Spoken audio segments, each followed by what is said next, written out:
resumen, quiero hacerlo lo más rápido que podamos, sobre esta actividad que hicimos, este congreso virtual. Hace un rato terminamos la mesa de educación física y bueno, el coordinador nacional, Adrián Barriga, decía que se acordaba cuando en febrero empezamos a hablar de esto, que era para esta fecha, que era presencial, y que bueno, que la pandemia, la cuarentena y todo lo que estamos padeciendo nos llevó a tomar esta decisión, o no lo hacíamos, o hacerlo virtual, y bueno, lo resolvimos de esta manera y creo que salió bastante bien. La idea era poder nuclear el pensamiento de todos los que estamos en este espacio, en este sector nuestro, como es el deporte, la educación física, los clubes, el Estado, los organismos que gestionan la actividad deportiva del Estado, de las legislaturas. Y bueno, nos pusimos a trabajar y lo sacamos adelante. Yo quiero traer, voy a apoyarme en un PowerPoint para ver unas pequeños slides, o filminas, como diría nuestro presidente. Yo también soy de la época de las filminas, y que queríamos aclarar que es un trabajo colectivo, que no es una receta, ¿sí?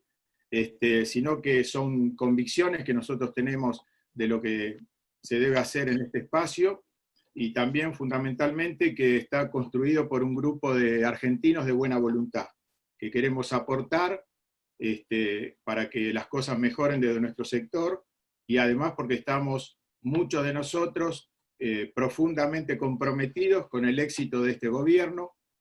Por eso trabajamos durante toda la campaña el año pasado, llevando las propuestas, caminamos el país, pensamos, discutimos, soñamos, nos emocionamos, nos enojamos, compartimos un espacio también de reflexión muy importante en Lomas de Zamora. Por ahí lo vi a Manuel Cordero, el secretario de Deporte, con la compañera Daniela Vilar, diputada nacional, mujer del deporte, jugadora de handball, con el compañero Osvaldo Gené, que también lo vi por ahí. Así que bueno, no es ni más ni menos que nuestro espíritu, nuestra militancia de toda la vida, ¿sí? No es de ahora. Como verán, ya estamos volviendo, como siempre digo, casi no estamos yendo a ningún lado, sino que estamos volviendo, y queremos en esta vuelta pasarle la posta, hacer ese trasvasamiento generacional a los más jóvenes. De hecho, lo hemos conseguido. Dentro de esos 38 disertantes que hemos tenido, muchos de ellos son jóvenes, son sub 40, el futuro es de ellos, y nosotros queremos brindarle toda nuestra experiencia, todas nuestras frustraciones. También nos hemos frustrado, y bueno, esperemos que nuestro país mejore. La situación que estamos viviendo en la Argentina es complicada, va a ser más complicada. Tenemos que acompañar a esos compañeros que hoy tienen responsabilidades públicas, porque el destino del país estamos todos ahí adentro. Así que, bueno, eso va a ser parte de nuestra tarea y de nuestro legado. Bueno, voy a ver si podemos compartir las filminas. Aguárdenme un segundo. Ay, no me diga que no se ve.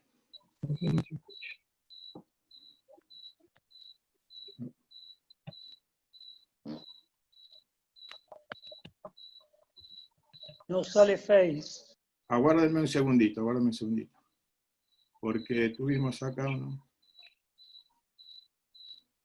¿Ahí se ve? Sí. ¿Se ve? Ahí estamos perfectos. Sí, ahí se ve. Bueno, listo. La imagen. ¿Ahí se ve? Yo la tengo en toda la pantalla. Está perfecto. Bien.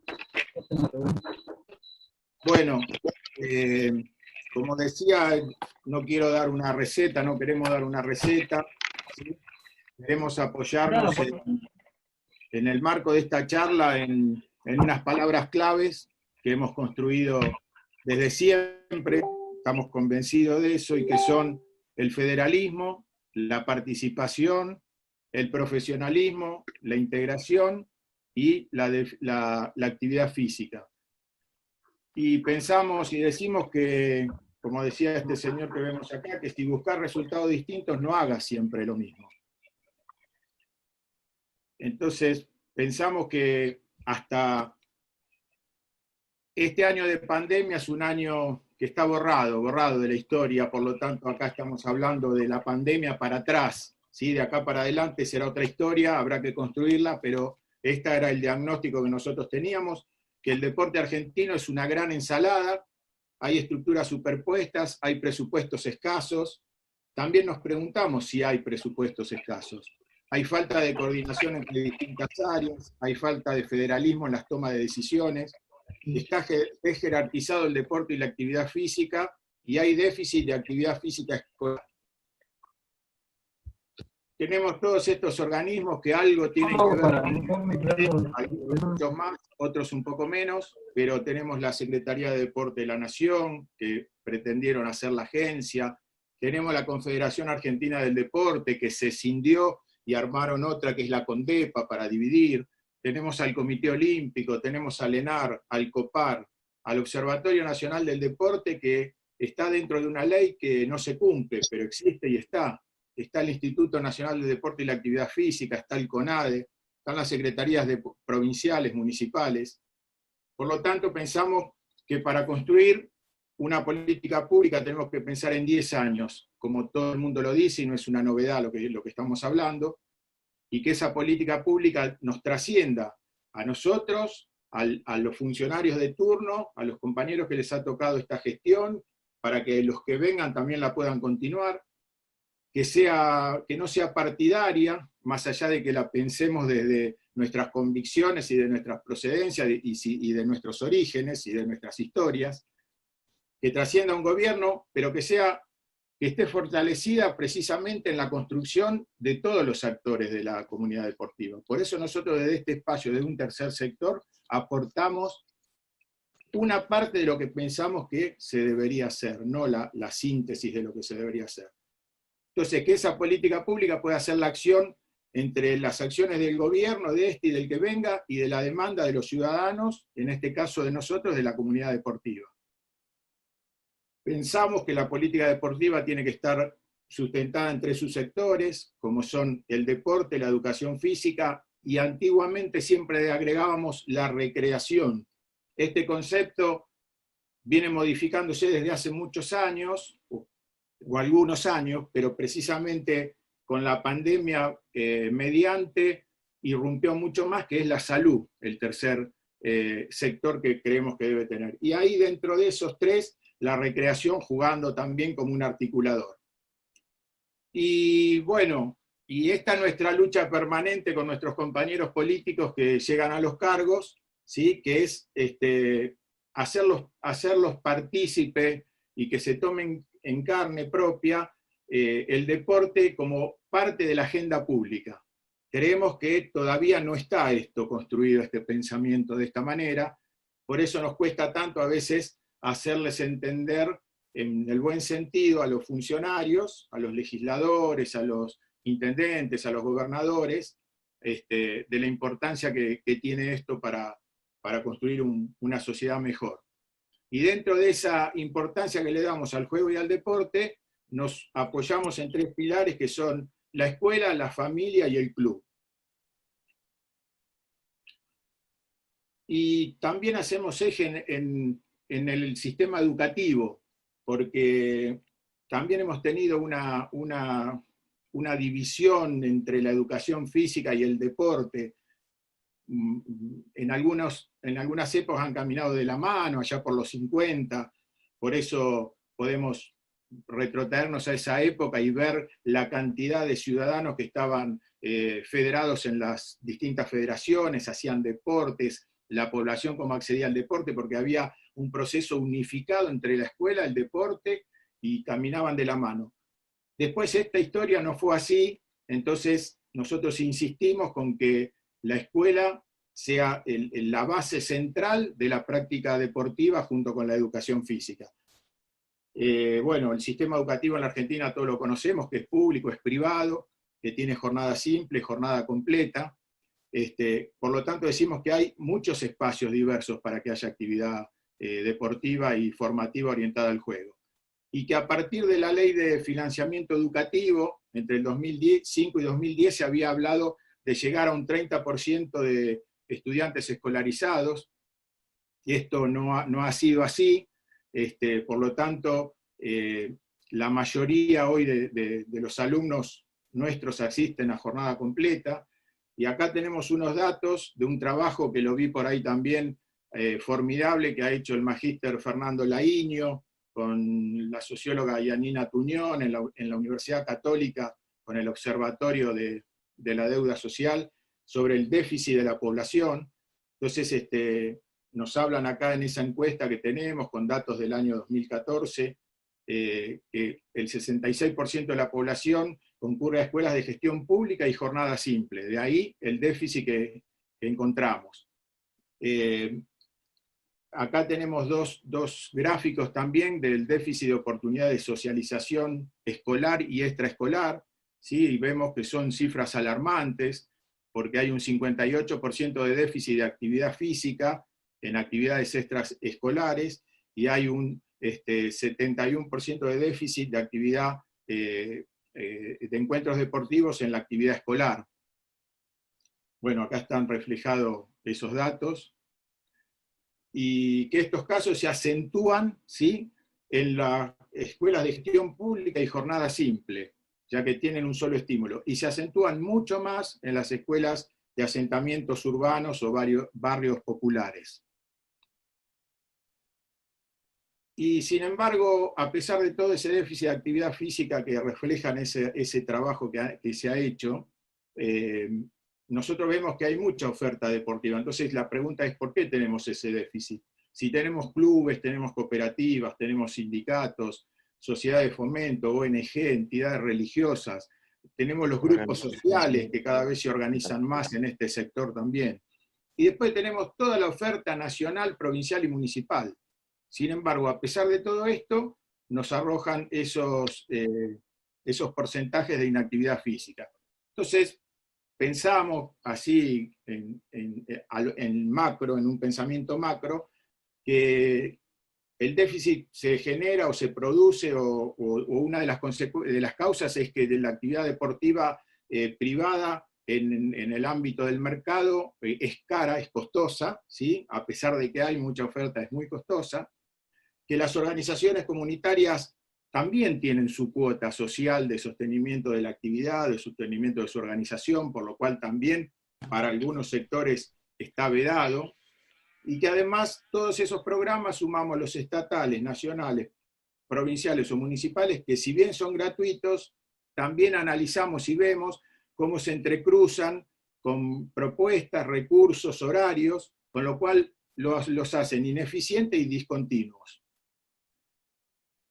La conclusión de esto que analizamos es que 6 de cada 10 chicos no hacen deporte, que ese déficit es mayor entre los niños que entre los adolescentes, y que además es mucho mayor entre las mujeres que entre los varones. Y es claramente mucho mayor la diferencia entre los estratos socioeconómicos. Bien. En este gráfico quisimos representar lo que es la torta deportiva, o cómo está distribuido la participación de la comunidad deportiva en los distintos sectores, y tenemos que las 3/4 partes de la gente que hace deporte está enrolada en lo que es el deporte social, un término que yo no me gusta aplicarlo, y un poquito ahora más adelante lo vamos a ver por qué, pero es una cuestión semántica también, porque todo el mundo dice el deporte social. Y dentro de ese cuarto nos quedan las 2/3 partes de deporte federado, ¿sí? Que ser federado no quiere decir que es un deporte de alto rendimiento o de mediano rendimiento, porque muchas veces se federan los chicos en una asociación, les dan el carnet, pero no quiere decir que estén en buenas manos haciendo un deporte federado o de mediano rendimiento. Y finalmente nos quedan las selecciones nacionales, o los equipos de representación nacional, o los deportistas de representación nacional, de aquellos deportes individuales, que, estimamos que son el 2, el 3% de la población. Y la cuestión entonces siempre es la discusión de los deportes, cómo se financian, ¿sí? Y si hay presupuesto o no. Por eso adelante nos preguntábamos en la primera en el primer slide si había financiamiento o no para el deporte.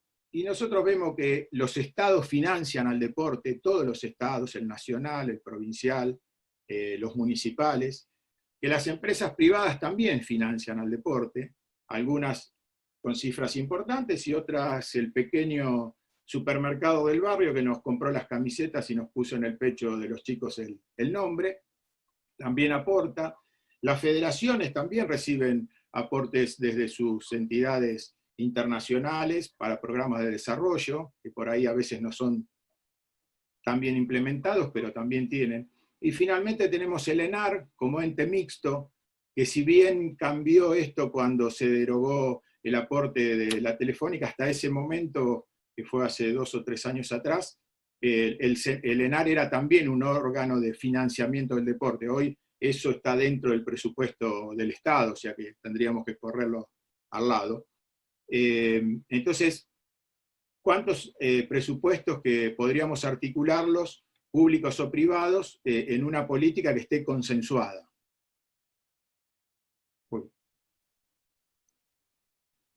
Entonces, como decimos, si lo financian todos los sectores, no podemos decir que no exista dinero al picado del deporte. Existen muchos presupuestos en ámbitos estatales y privados, la discusión es en qué se aplican y cómo se aplican. Y pruebas al canto, vamos a ver este trabajo que hizo el periodista Ernesto Rodríguez, que lamentablemente desapareció, falleció repentinamente, muy joven, cuando hizo todo un trabajo de investigación sobre los Juegos Olímpicos de la Juventud, llevaron una cifra de $1.000 millones para ese hermoso festival que hemos tenido en la ciudad, pero que poco nos ha dejado después de haber pasado por acá. Entonces, insistimos con lo mismo, que tenemos presupuesto para el deporte. La cuestión es cómo se aplica y en qué. Les hablaba anteriormente del deporte social y esta falsa contradicción que yo decía que tenemos deporte social, deporte competitivo, deporte comunitario, deporte de alto rendimiento. O sea, son todos deportes, se interrelacionan, van y vienen en una permanente mezcla entre lo social y lo competitivo.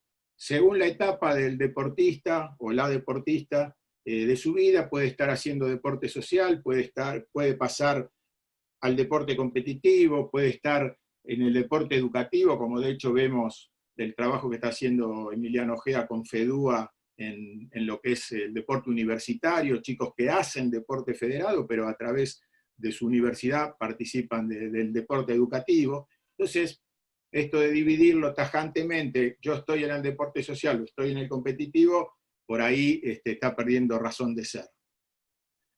Y la pregunta que no hacemos, por eso decíamos, no tenemos una receta, tenemos una convicción de hacia dónde queremos ir, pero ¿hacia dónde vamos? ¿Cómo son las gestiones? ¿Son municipales? ¿Son privadas? ¿Pueden ser mixtas, como es el caso del ENAR, que es una gestión mixta?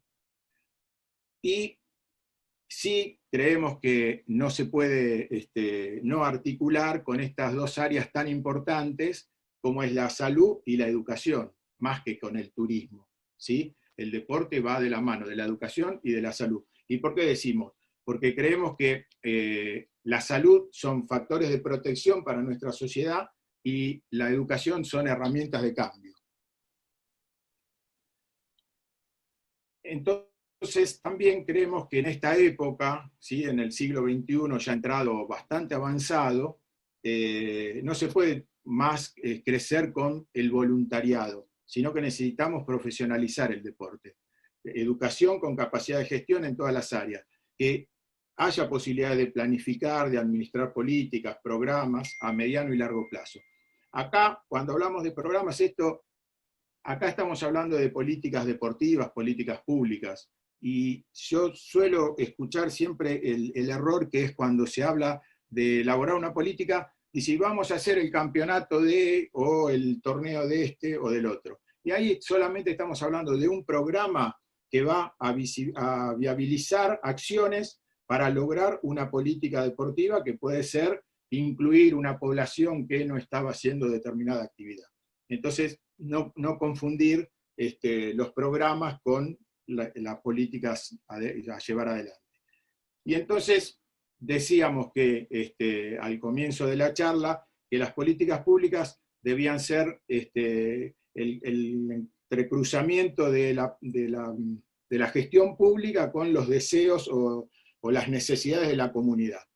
Por eso planteamos que se pueda construir con una comunidad deportiva donde se cumplan con las leyes. Hoy acá en la mesa tenemos invitado a un diputado, porque creemos sumamente importante la pata legislativa, poder sustentabilizar cualquier acción que uno quiera llevar adelante en nuestro sector, pero en este país, a ver, no voy a ser tajante, en este país, en muchas experiencias que nosotros tenemos, y una es con la ley del deporte, la 20655 del año 74, que es una ley elaborada por Perón, mandada al Congreso y votada, que se puso en vigencia solamente en la Argentina en 3 años, del año 90 al año 93. Esa ley duerme el sueño de los justos en los cajones y nadie la cumple, y es una herramienta formidable de federalización, divide el país en 7 regiones, crea los consejos, el Consejo Nacional, crea los consejos provinciales, crea los consejos regionales, crea los consejos municipales, donde precisamente la comunidad deportiva participa con los funcionarios de las áreas, que son realmente los que después tienen que implementar lo que se decida y se discuta, en un verdadero ámbito colegiado y de participación. Bueno, la ley no se cumple. Esa ley no se cumple y encima en el año 2015 la pretendimos modificar creando una serie de organismos que si ustedes lo leen lo van a ver lo engorroso que es, la serie de cargos superpuestos, delegados, no delegados, bueno, una cosa bastante compleja, innecesaria, que sigue trabando más el no cumplimiento del anterior, mucho menos el de esta. A su vez tenemos todas las leyes provinciales, en la Ciudad de Buenos Aires también tenemos una. Entonces, decimos que un camino a seguir con estos pilares que decíamos de articular el deporte con la educación y con la salud, donde estén esos ministros involucrados también en ayudarnos a llevar adelante estas acciones, y que haya una fuerte conducción desde el Estado de la política deportiva y de los presupuestos. ¿Cómo hacemos eso? Bueno, pudiendo sentarnos en una misma mesa a toda la comunidad deportiva, a los directores, a los secretarios, a los subsecretarios, a los ministros, a los legisladores, a funcionarios nacionales de otras áreas como es el CEDRONAR, que por ahí hoy más que nunca también necesita de la acción nuestra del deporte para luchar contra este flagelo de las adicciones en los jóvenes y en los no tan jóvenes también. Desarrollo social, el involucramiento sin lugar a duda de los dirigentes de los clubes, de las ligas, de las asociaciones, de las federaciones de clubes, que son los que están en las organizaciones y están, como se dice comúnmente, atendiendo detrás del mostrador a la población con la problemática y viendo las necesidades deportivas, de desarrollo, de programas, de torneos, de competencias. Entonces también involucramos a este sector. Y sin lugar a duda los funcionarios de las áreas médicas y educativas. Todo eso, cumpliendo con las leyes, creemos que puede hacer un aporte importante a modificar esos porcentajes bastante importantes que veíamos de falta de actividad física en nuestra población. Y dejar de pensar que el deporte es la medalla y la imagen por las cadenas de televisión o por los medios, que es importante como modelo a seguir para que la población precisamente haga deporte, pero no como solamente un fin en sí mismo, que se comen la cabeza del león de los presupuestos y que nos hacen que seamos consumidores de deporte, ¿sí? Y no una población activa que hace deporte, y también, además de deporte, hablamos que hace actividad física, vida sana y, como decíamos ahí, también recreativa. Bueno, esto era todo lo que quería decirles. Muchas gracias por la atención.